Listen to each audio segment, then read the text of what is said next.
welcome everybody to the Turning the Tide Forum, Challenge and Promise of Carbon Divestment for a Post-Sandy Wall Street. My name is Brad Johnson. I'm the campaign manager.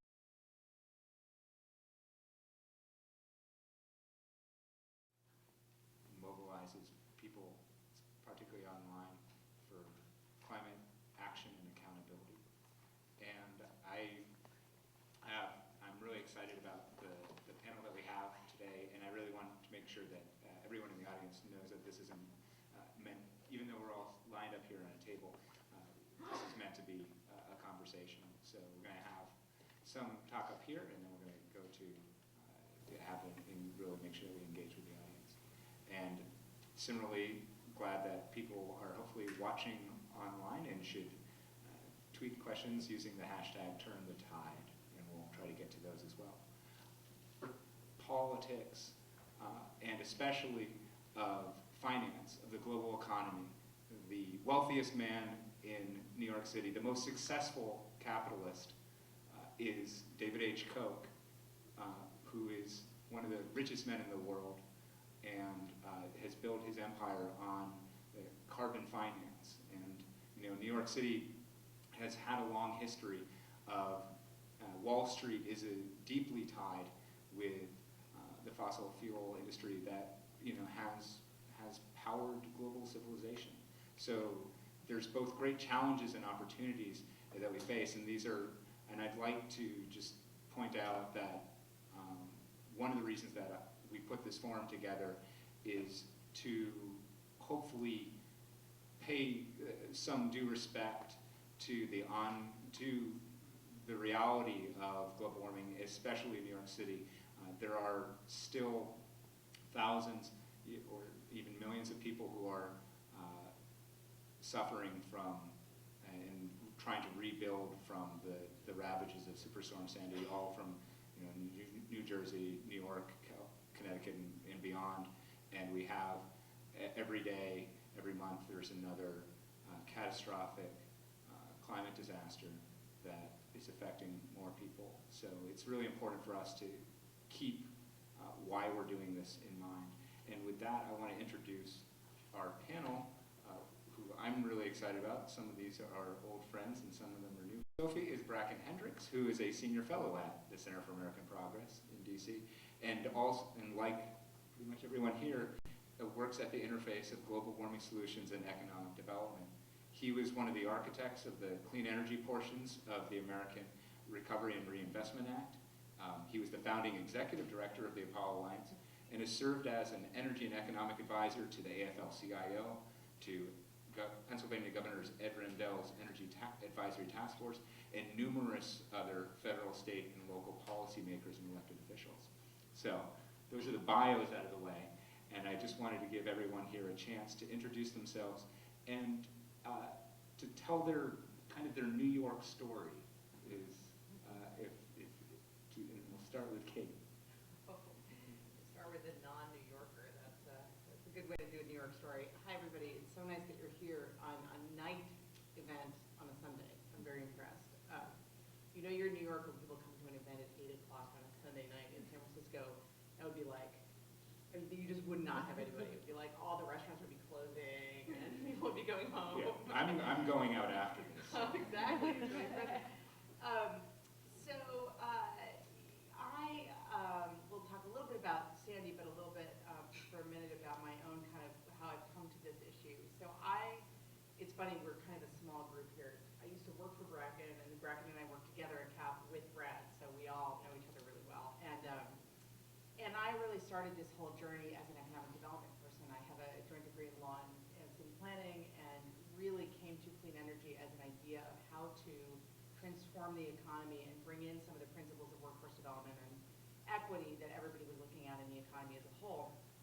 I came to climate kind of late, and now work on it all the time. And Superstorm Sandy was really one of those things that moved me to start thinking about climate as a first thing and not as a co-benefit argument. And my sister lives here. She's a 25-year New Yorker, and was very affected by Sandy. Was stuck in her downtown office for a period of time without power. and I was really affected by it, and also just looking at the. My New York story, I've been here for about 10 years, originally from another island, Australia, which bears a disproportionate responsibility for climate change in the sense that our entire economy is basically based on digging up rocks and selling them generally overseas. Largest exporter of coal in the world, which is a bit of a shame. And I guess most recently what's motivated my work on this topic has been a realization that through a lot of the groups I've been involved in helping to start that mobilize people for political action, we find large numbers of people who are motivated by this issue, that care about it, that want to have an impact on it.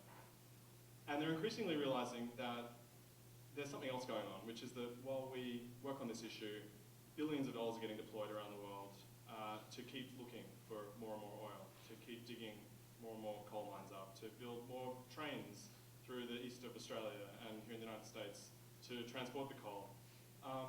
And for me, what really made it the most stark, and why I think the work that people working on divestment, and I guess the whole topic of this forum, why it's so important, I got an email from my mom, and my mom forwarded me a getup.org email, which is like an organisation like a Vars.org or 350, where it uses online organising to get people to act.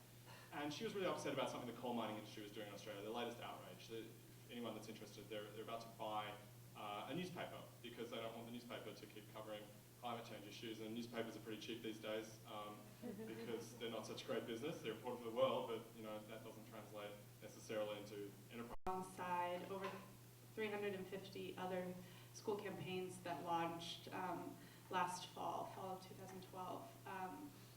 And I guess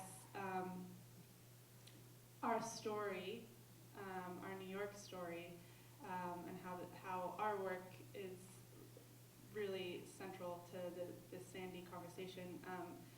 We actually just this past week did, and I think that what we're doing as a campaign is really trying to point out to the university that they are not, their mission as a university is to serve the students and to serve future generations of students, and that this mission is being compromised by the fossil fuel industry, and that it doesn't make sense to, in one hand, be doing a lot of great things as far as sustainability, and NYU is a leader in sustainability, and then in the other, invest in the industry that's compromising all of those things, and pointing out that contradiction is what we're trying to do. And yeah, that's about it. Thank you. It's a nice bridge. When we were just sitting up here right before the talk started, I was chatting with Brad, and Brad said two of the things he wants to kind of dig into in this conversation, and I expect that this will be a pretty interactive, real conversation. But one is the notion of how change happens. This is such fundamental stuff that it's actually, it's sometimes hard to focus on the level of change that needs to happen and actually how we're going to get it to happen. And then a deeper question, a fundamental piece of that is how power is exercised. So the whole setup for the conversation today is really about money and power in the face of very, very deep threats that are on a time scale that's difficult to understand at a fundamental. And it was looking at the clean energy economy. What can we build? Where do we go next? And we really tried to tell the story of climate. And at the very, very end of having, I spent a year and a half researching and writing this book. And it was time to, it was like in the final galleys, and we were going through and finding proofreading, and we had to get some pictures. And there was one story that we told early on.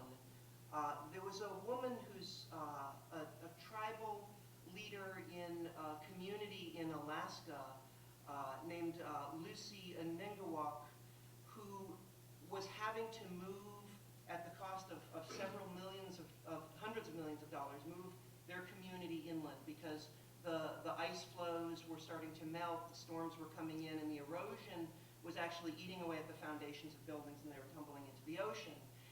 And I kind of understood that climate was real and that it was starting to happen in certain places, but we called her and we said, could you send us a photograph for a book, because we want something to kind of illustrate this. And she said, oh sure, I'll send my husband outside with a digital camera and I'll just take a photograph and email it to you.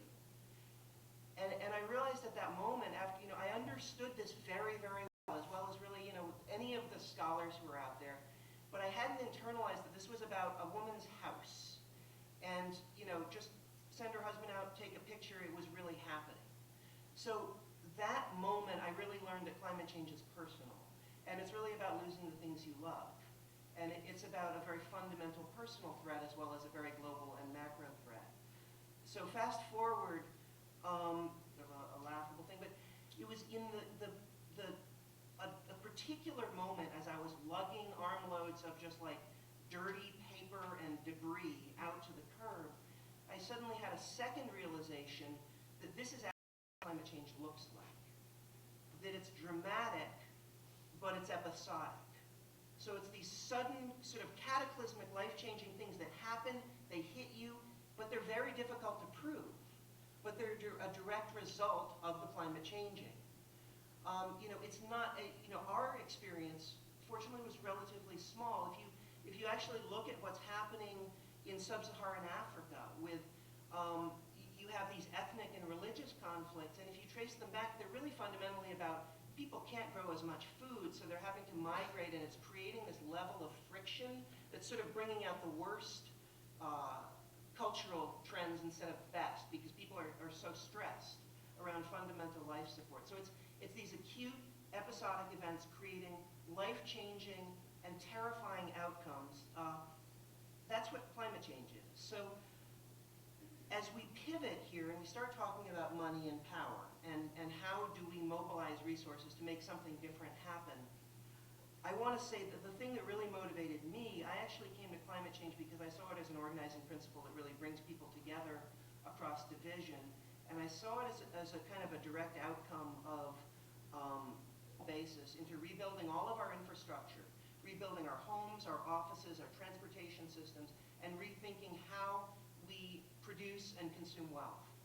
And that's really the only option. So we're at this point. So then this question of divestment from fossil fuels is critical to achieving that. That's equivalent to stopping doing harm, which is critically important. It's half of the story. The second is how do we build the future we want? And that's a reinvestment agenda. And it involves mobilizing pension funds, is a great example. Trillions of dollars of assets in the retirement income, the deferred savings of workers. So, which was, it's global warming, stupid. Like, it isn't just nerds in lab coats that are telling you that burning hundreds of billions of tons of carbon-based fuels is altering the chemistry of the atmosphere. But, so I guess one thing is like, that's kind of the obvious culture, and obviously buying, when you have fossil fuel companies explicitly trying to buy or owning the media is a big part of it. But I'm wondering, also, I'm just kind of wondering what people think about that question of, like, are there people on Wall Street who reject that? And also, like, how do we change, the culture of how we view finance, and that makes sense. Kate? Yeah, I would love to talk about that for a second, because the project that, let me actually start by saying one reaction I had to Bracken is there's this great Ernest Hemingway quote when he was asked how it is that he managed to go bankrupt, and he said, 2 ways, very slowly, and then all at once. And I almost feel like that sort of epitomizes the climate change discussion also.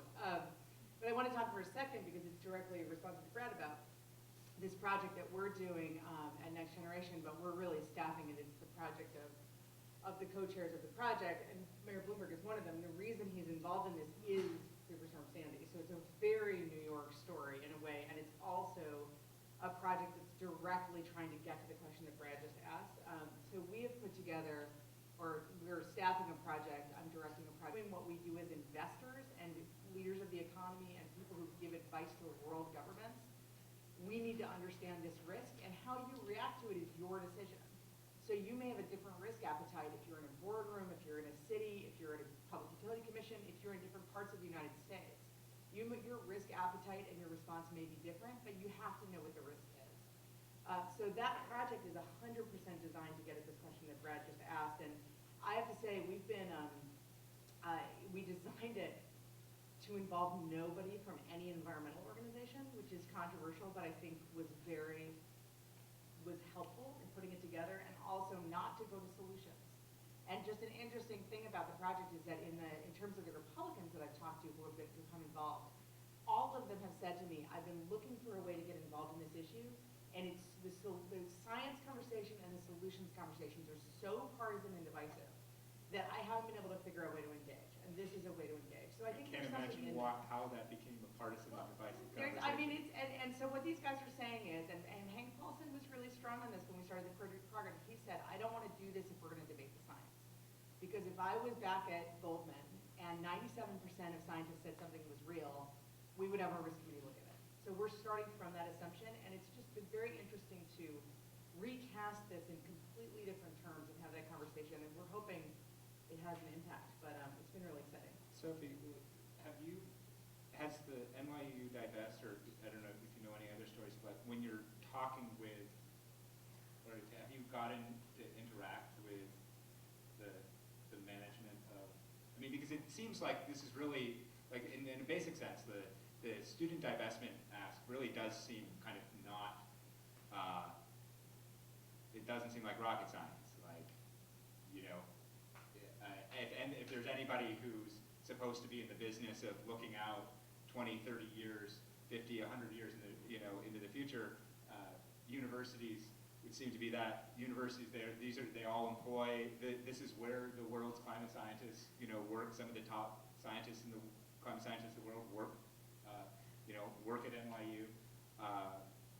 It seems like you wouldn't face this, like, oh, well, no, I mean, it's like the professors are the ones who are writing the articles that are saying that The university system, the higher education system today, it's very much tainted by corporate influence. It's tainted by the same kind of power structures that we see in the larger society, where the people who matter, essentially, do not have control over issues that affect them. The faculty and the students who are doing all of this amazing research and who care about these issues and who voice their opinions on these issues, not only the climate change issue, but many, many other issues, are not the ones who control the endowment, and are often not heard or listened to. And the people who do control the endowment are administrators, and they are part of that power dynamic. And the student campaigns are one way of shifting that power dynamic. Actually, yeah, and James, you've kind of been on, I feel like in your experience, you've been on all of these sides. You've been the corporate consultant, you've worked on mobilizing people, you've been a science, so you yourself have kind of played all of these different roles. And I want to start transitioning to the audience. So I'm going to ask you to encapsulate all of this in the, like, how, for example, like, how do you put on these different hats? Yeah. And, like, is there a way for, the climate scientist hat and the financier hat and the activist, form an expert judgment, right? Unburned fuel, that's on the books, and there was the valuation of these companies, and you're talking even nations, is tied up in the idea that these are assets. They're not something that needs to stay in the ground. So which means that if there's basically there's no kind of, as long as you're willing, if you're to put your profits above above the interests of society, there's kind of no reason for you not to spend 1%, 10%, 50%, even 80% of those assets to protect them. And and it doesn't, if you have a net worth of $45 billion like David Koch does, you really only need to spend, and also you get the benefit of tax benefits of spending on nonprofit film crews. You only need to spend like a few $100 million a year has a really can have a really big impact on our political process. Buying elections is cheap, relative to the. Right, and the so return that's, on I guess investment. that's what I'm saying is like, is our only answer that we need to have like good billionaires to offset the bad ones, or is there something deeper than that? I see. Oh, I think I got. So this is kind of. I want to have a kind of a rapid fire response here. I think I've gotten everybody here stoked up. So we're gonna go bracket all the way down to Kate. Go ahead. Right, you have to. Genuinely, this is. I'm going to give. I'm rapid going to fire. people on the clock here. Sure. I think it's important to look at the point about risk is really critical to understand. We need to spend a few minutes kind of teasing out, or a few seconds, whatever. We need to spend some time teasing out. There are investors who are, authentically immoral. There are folks who are trying to line their pockets. The Koch brothers who are doing something that I think they probably believe is at some level dangerous, and they're rationalizing, and they're spending a lot of political money to make it possible. I think they're in the extreme minority. I think the vast majority of investors and fund managers and folks under ERISA that says their hands are tied. They can't take pensioners' retirement savings and invest it speculatively on something that sounds good but maybe a bad investment. So we need to come at this from two different vantage points. We need to make it a better investment to do the right thing. And some of that's from making it really hard to do the wrong thing.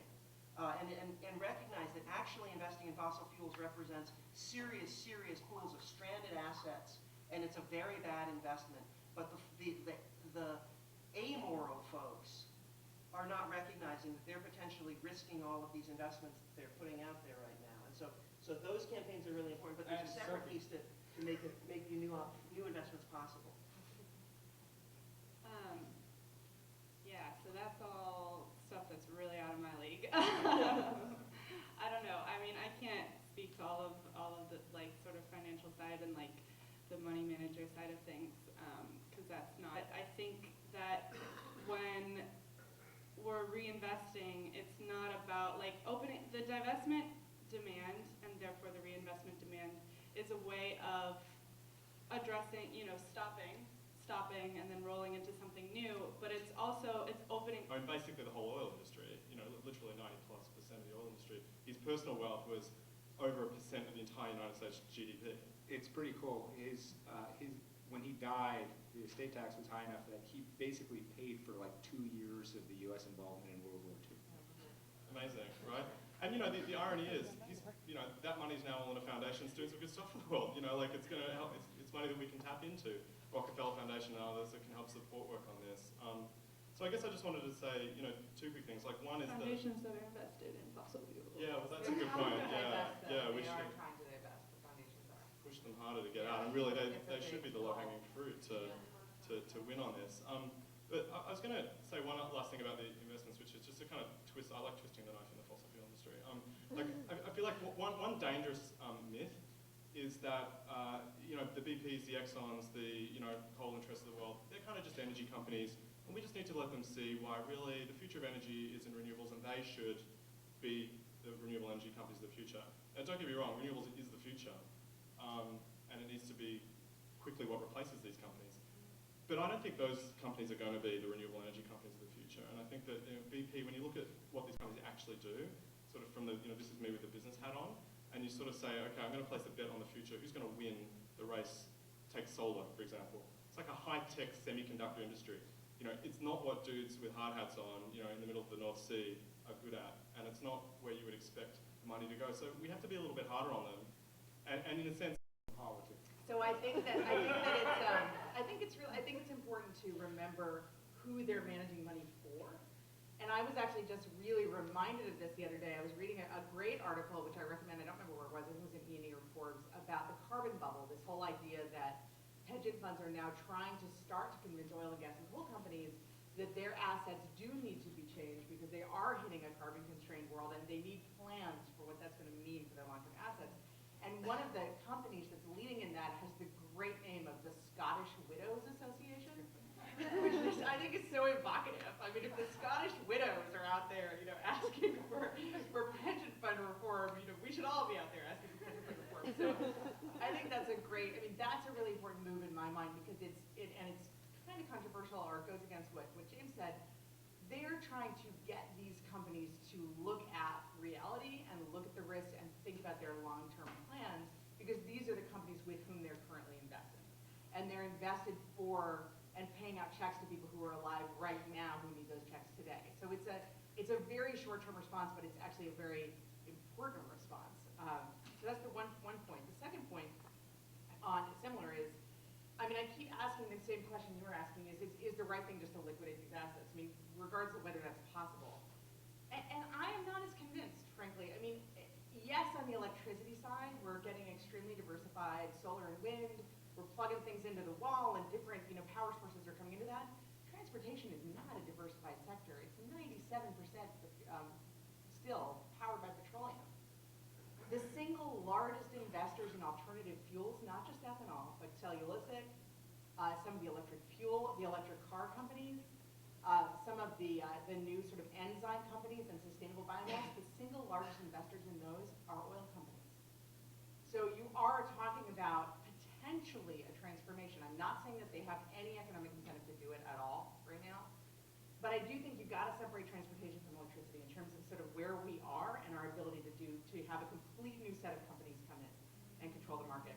And the final thing I'll say, just in defense of good billionaires, because I work with one, is the thing about billionaires, and Tom Steyer, like many others, Bloomberg as well, have taken the giving pledge or giving away more than half of their assets before the end of their lifetimes. The thing about billionaires is that they have a very high risk tolerance, unlike the Scottish. The power of, and it's that type of thing, everybody has a connection.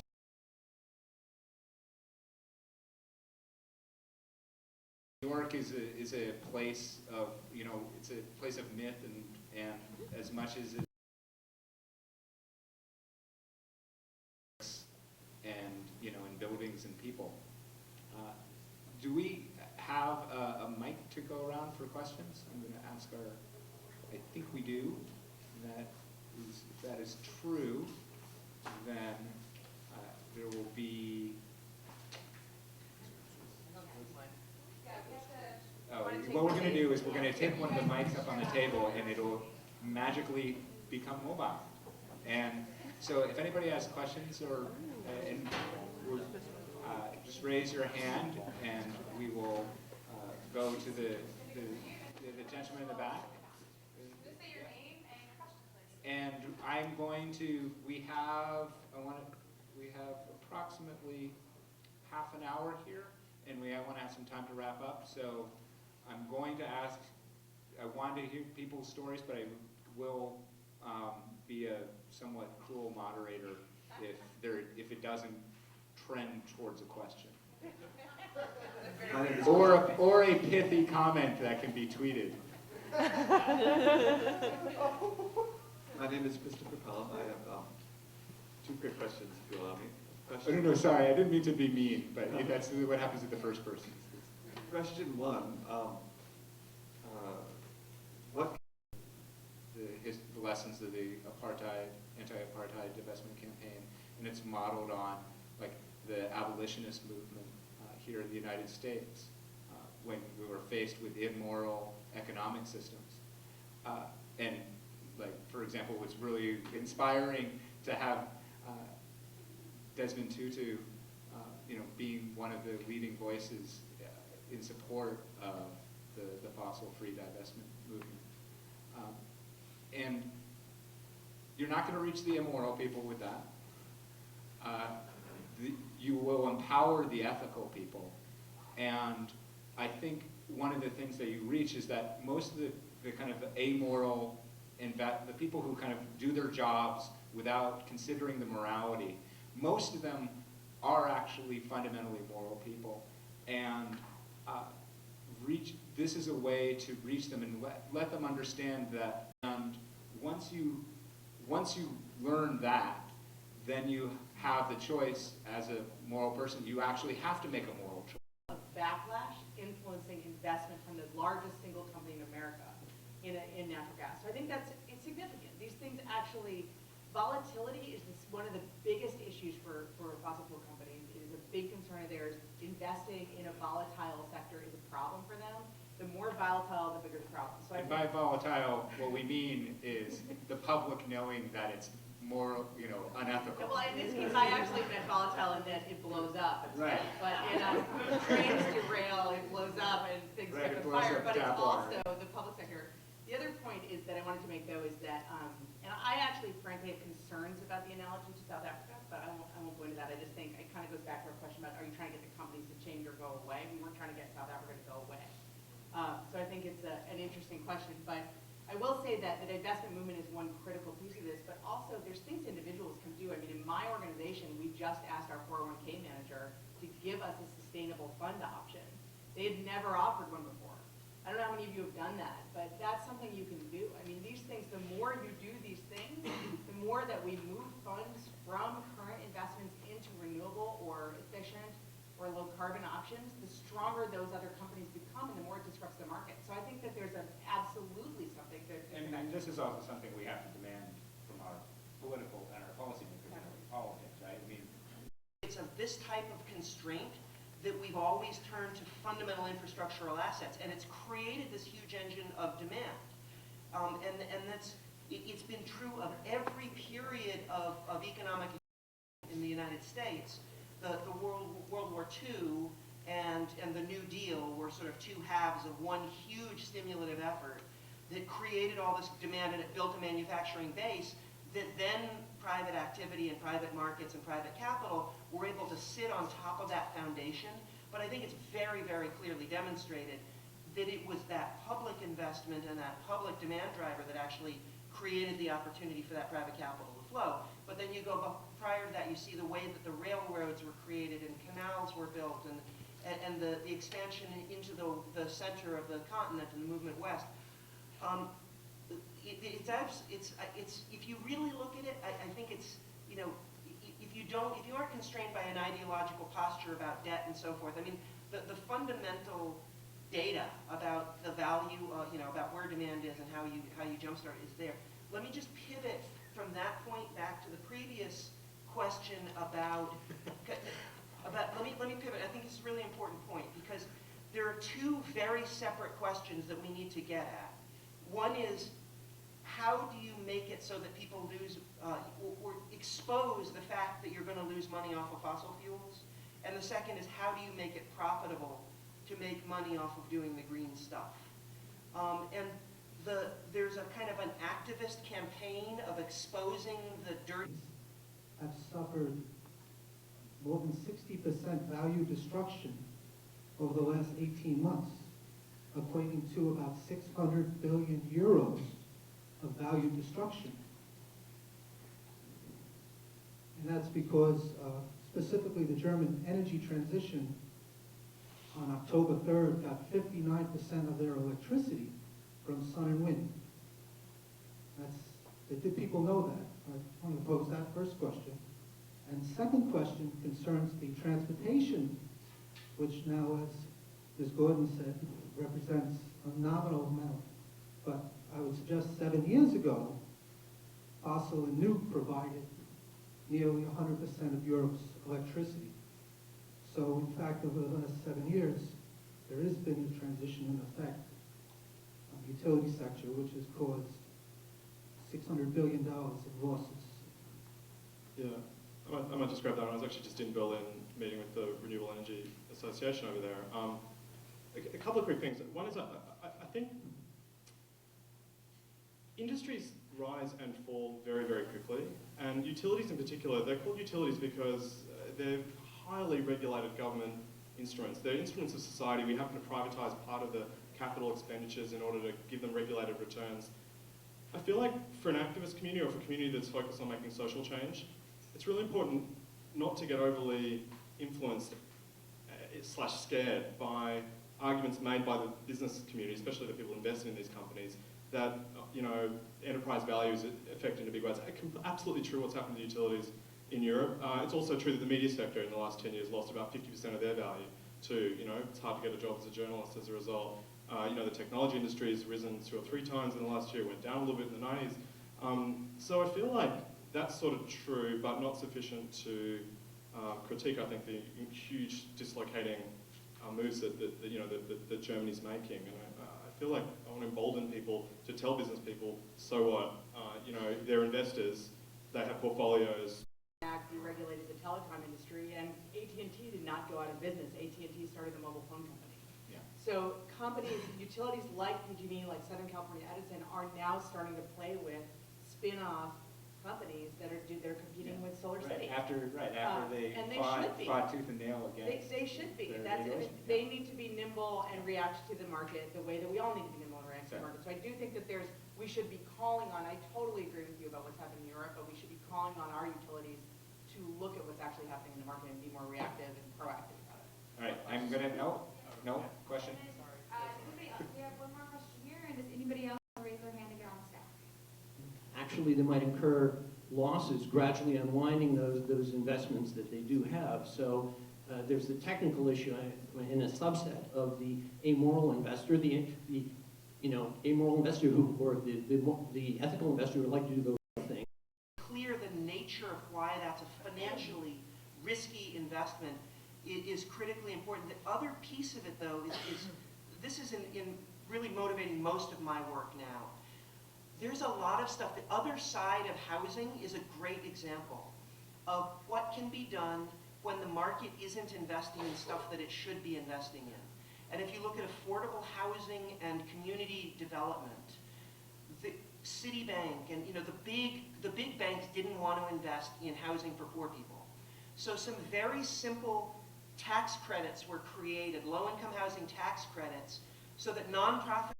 There's something that, that classic thing, there's something that you're better at than everybody else in the world, and that's being you. Sometimes I'm actually a little worried that, like, I run into somebody, I'm like, that person's better at being me than I am. But understanding that, we actually have, like, a unique, each of us has some unique power, and, you guys get to live in New York. I made the mistake of moving out of New York City, and I don't know if I'm ever going to get back. And like that's incredible. I mean, you literally live in the one of the or if not one of probably the most powerful concentration of humanity in the entire planet at this unique time.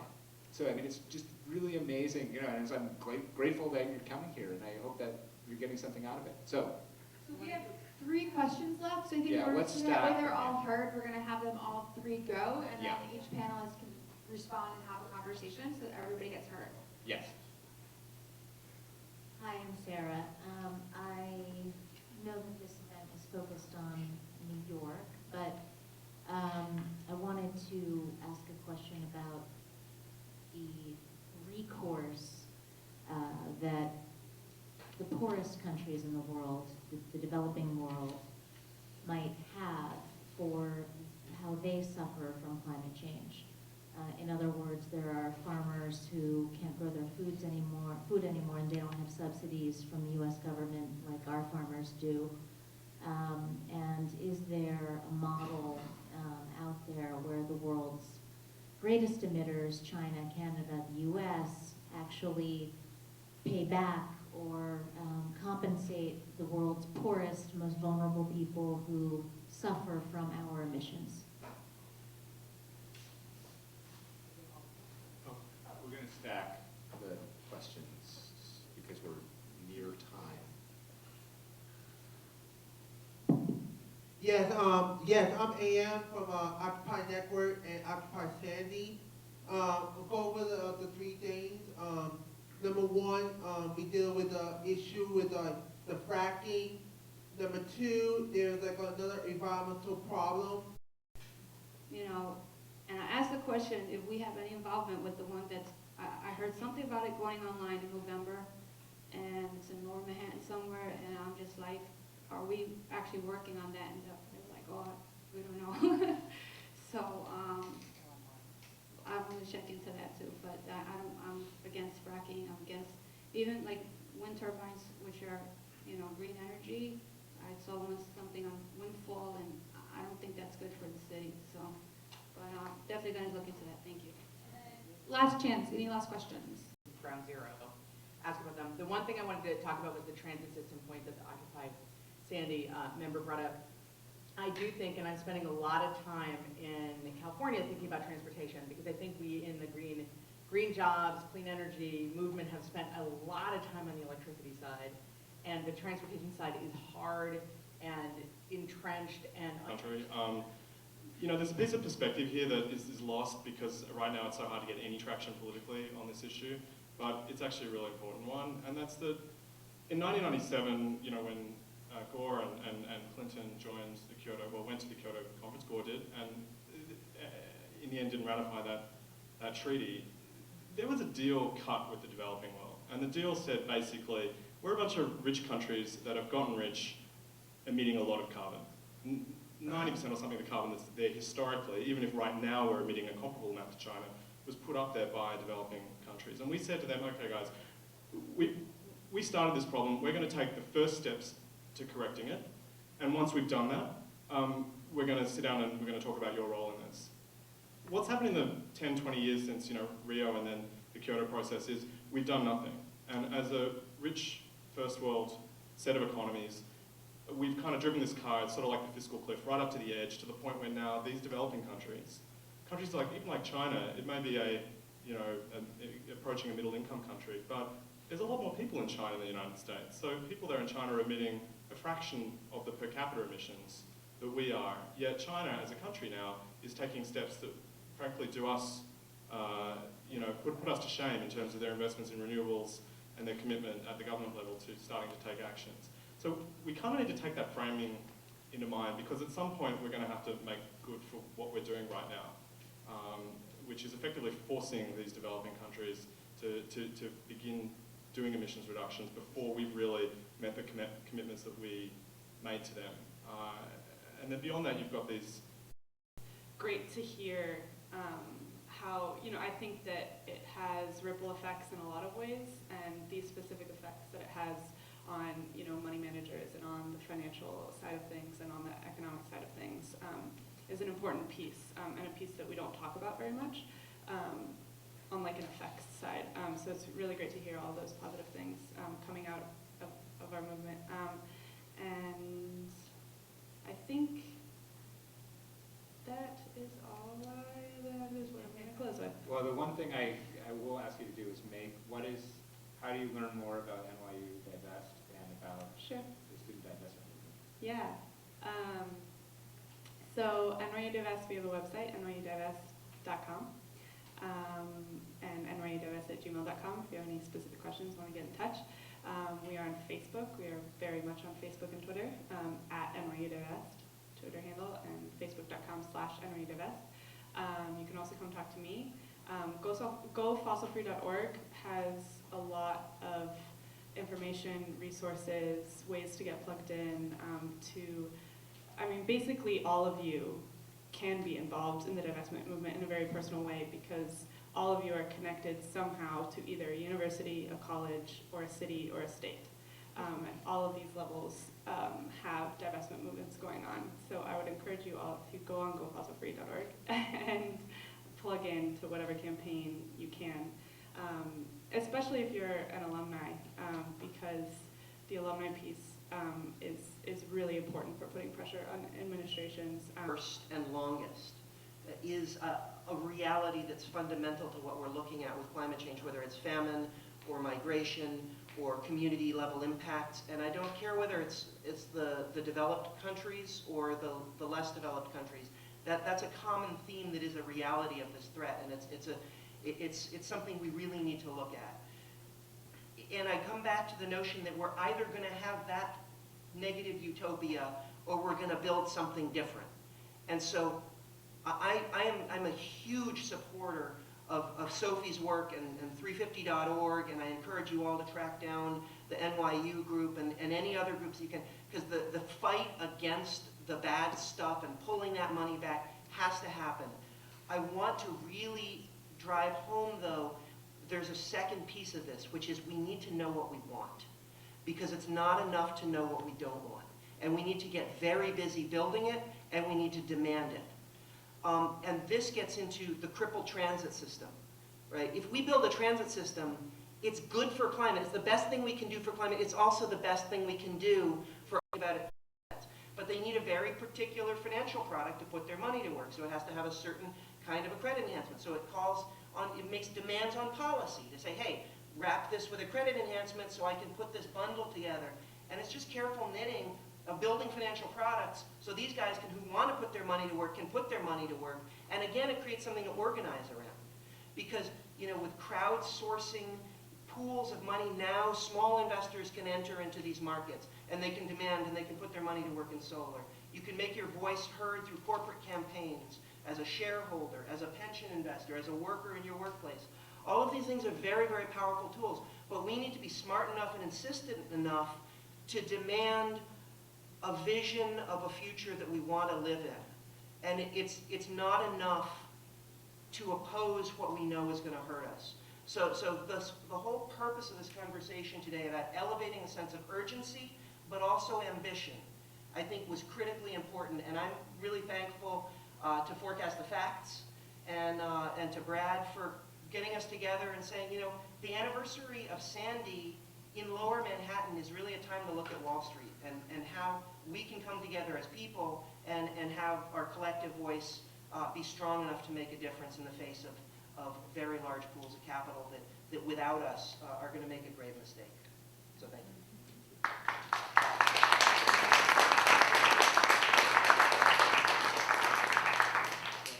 I want to thank everyone for coming. It's 9:45. I'm going to try to be pithy here and wrap up this. The reason that we at Forecast the Facts put this together, well, one motivation I have to admit for me is when Sandy hit,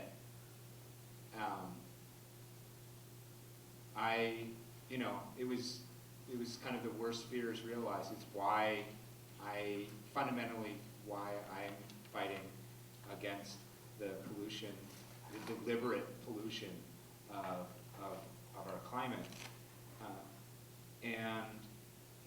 I want people to understand that the richest man in New York is David Koch, and he is deliberately profiting off of the destruction of his own city.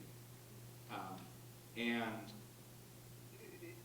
I think, but it's at the same, it's like another way of looking at it though, is that New York City isn't New York without Wall Street.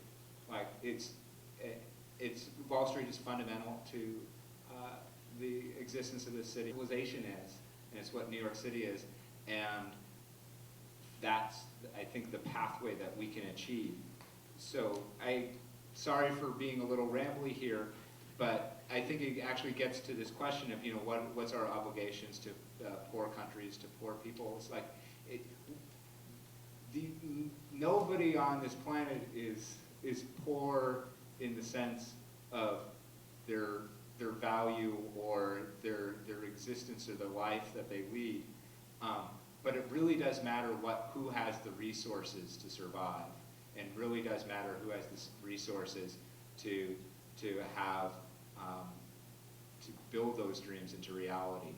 And we all have that power here to share with each other